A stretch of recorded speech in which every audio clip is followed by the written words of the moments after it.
এই ব্রিজের প্যারালাল একটা নতুন ব্রিজ করার পরিকল্পনা আছে। সেটা ব্রড গেজ স্ট্যান্ডার্ড হবে। যখন এই লাইনগুলো যখন আমরা সব কাউনিয়া থেকে শুরু করে এটা পার্বতীপুর, কাউনিয়া এবং লালমনিরহাট এটা ডুয়াল গেজ কনভার্সন হলে তখন এর সাথে ব্রিজটা হয়ে যাবে।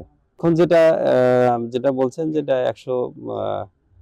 ১২৫ বছর এটা উত্তীর্ণ হয়েছে। সেটা আমরা যেটা দেখছি সেটা এখনো যে চলবে না তা না। এটা আমরা সঠিক রক্ষণাবেক্ষণ করলে এটা আমরা দেখছি যে এটা এখনো ওইরকম কোনো ঝুঁকিপূর্ণ না। এটা ট্রেন এখনো এটা চলছে এবং চলবে। আর আমরা যদি সঠিক রক্ষণাবেক্ষণ এটা করি এবং কিছু স্ট্যান্ডিং করি এটা আরো ২০-৩০ বছর যাবে এটা আশা করি।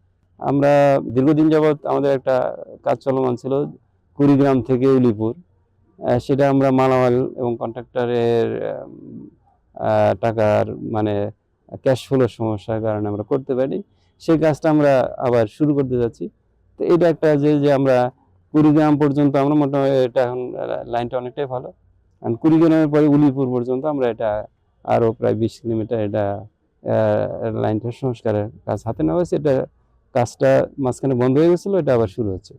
বলে যে আপনার কোচ পুরানো, আমাদের এটা সমস্যা আছে, এটা আমাদের কোচগুলো এই মুহূর্তে মিটার গেজে আমাদের কোচ আমাদের এই মুহূর্তে প্রকুরমেন্টে নাই, আসলে এটা দেওয়া আছে।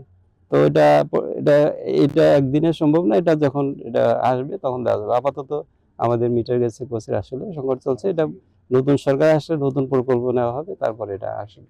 এটা আমাদের এশিয়ান একটা ব্যাংক আছে, এআইআইবি, এডিবি না, এআইআইবি। তারা একটা অর্থায়নের জন্য আমাদের একটা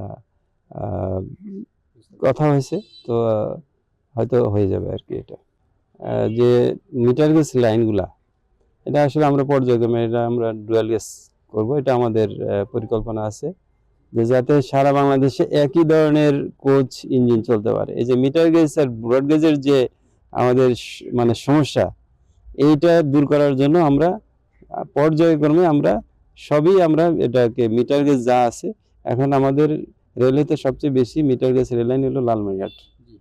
তো এগুলো আমরা পর্যায়ক্রমে একটা ব্রড গেজ এটা কনভার্ট করে ফেলবো। প্রথমে ডুয়াল গেজ হবে, মিটার গেজ ব্রড গেজ দুটোই চলবে। তো যখন মিটার গেজ একসময় দরকার হয় তো মিটার গেজ লাইনটা উঠে ফেলতে হবে, আমরা সব একবার ইউনিফর্ম গেজে চলে যাবো আর কি। তো আমাদের এটা দীর্ঘমেয়াদী একটা পরিকল্পনা আছে, মাস্টার প্ল্যানে আছে।